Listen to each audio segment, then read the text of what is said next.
Letter 41 from Elias Davis also is sent to his wife Georgia. This letter, dated April 23rd, 1863, from his camp still near Fredericksburg, Virginia. This letter is a little bit longer, so we will read it now. My dear Georgie, I am officer of the guard tonight. I have 3 persons under guard. 2 of them have been court-martialed for forging a pass to go to Fredericksburg. Sentence of court-martial is that half of their heads shall be shaved, that they shall march in front of the regiment wearing barrel shirts, forgery written on them, that they shall have a ball and chain attached to their legs and sent to Richmond to work on the fortifications during the war. A barrel shirt is made by knocking out one head of a barrel and cutting a hole through the other large enough to thrust a man's head through. Prisoners belong to Company H. I am very sorry for one of them, as he has always been a good soldier, and he is an old man, and has a wife and 9 children. His son arrived a few days after his arrest to substitute him. Their heads will be shaved tomorrow. They will also wear barrel shirts before regiment on dress parade tomorrow evening. Poor fellows are to be severely punished for offense of which 50,000 men and officers have been guilty since commencement of war without any punishment. 4 federal regiments have crossed Rappahannock at Port Royal, 15 or 20 miles below Fredericksburg. Jackson is there. I think that movement is a feint, whilst they attempt to cross elsewhere. We are not expecting to remain here idle much longer.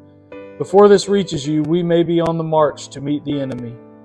I feel confident that if Federals do not cross Rappahannock to fight us, we will cross to fight them. From maneuvering of troops, the movements of long wagon trains, frequent balloon, unintelligible, and signal lights on Yankee side of river, it is evident that something is astir among them.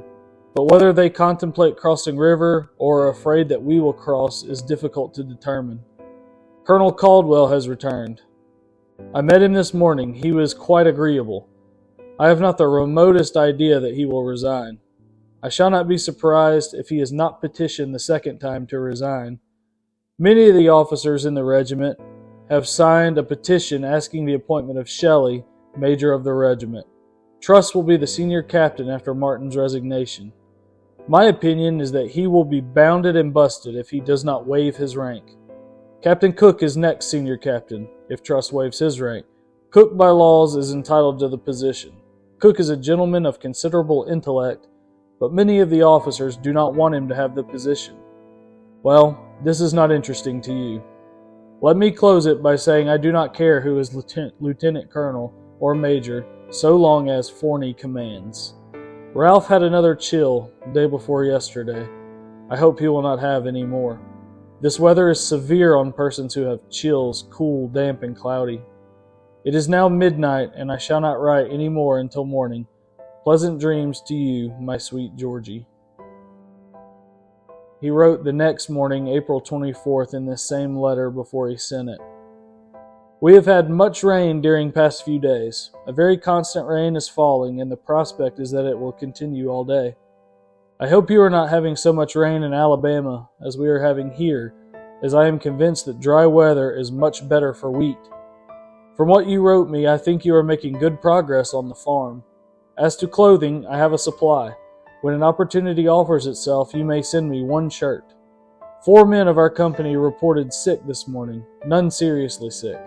My tongue is almost well. An order has just come for our company to go on picket at 2 this evening. It is pretty hard as we returned from picket day before yesterday, and I was on guard last night. The last letter I received from you was dated 6th of this month, April. No, 2. I am becoming quite impatient to hear from you. Remember me to all of the family. May heaven smile on you as the wish of your absent husband, Elias Davis.